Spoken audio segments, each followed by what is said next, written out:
Hello बच्चों, let's read the question. During a short interval of time, the speed v in meter per second of an automobile is given by v equals at square plus b into t raised to power 3, where the time t is in second. The unit of a and b are respectively. Here we have given 4 options. Now to answer this question, first we will discuss here the key concept, and here the key concept is application of dimensional analysis. तो जब हम बात करते हैं dimension की, तो dimension हमारे पास यहाँ पे रिलेशन इस्टेब्लिश करता है between derived quantity and fundamental quantity. इससे हमें ये पता चलता है कि किसी भी डिराइव्ड क्वांटिटी में कौन कौन सी फंडामेंटल क्वांटिटी इंक्लूड्स है एंड कितने टाइम्स। तो यहाँ से अगर हम देखें तो हमारे पास जो v की वैल्यू गिवन है, it is given as at square plus b into T raise to power 3। Here v is the velocity.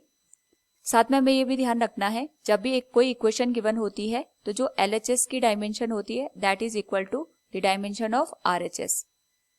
Now यहाँ पे एक और बात हमें ध्यान रखनी पड़ेगी कि सेम डायमेंशन ही सेम डायमेंशन के साथ यहाँ पे ऐड होती है। तो अगर हम यहाँ पे ऑब्जर्व करें at square and bt raised to power 3 both are adding, यहाँ पे दोनों का एडिशन हो रहा है। एडिशन तभी हो सकता है जब at स्क्वायर और bt रेज्ड टू पावर 3 की जो डायमेंशन होगी ये सेम होगी और साथ में ये जो डायमेंशन होगी ये LHS के बराबर होगी। तो LHS में वेलोसिटी गिवन है, सो इसकी जो डायमेंशन होगी it will be LT minus 1 equals at square plus b into T raise to power 3।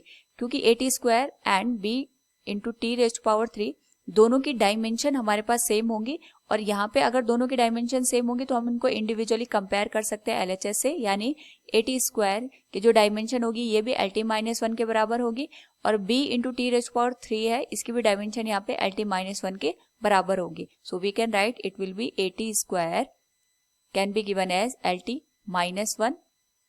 a की डायमेंशन हमें फाइंड आउट करनी है।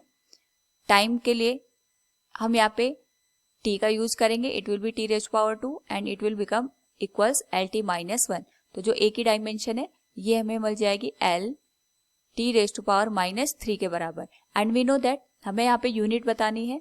जो L होता है ये लेंथ को रिप्रेजेंट करता है, और लेंथ की जो यूनिट होती है SI unit that is metre, और जो टाइम की हमारे पास यहाँ पे SI यूनिट होती है वो सेकंड के बराबर होती है। So it will be metre second raise to power minus 3, और इसी को हम लिख सकते हैं मीटर पर सेकंड रेज टू पावर 3 के बराबर। तो a की यूनिट आ जाएगी मीटर पर सेकंड रेज टू पावर 3।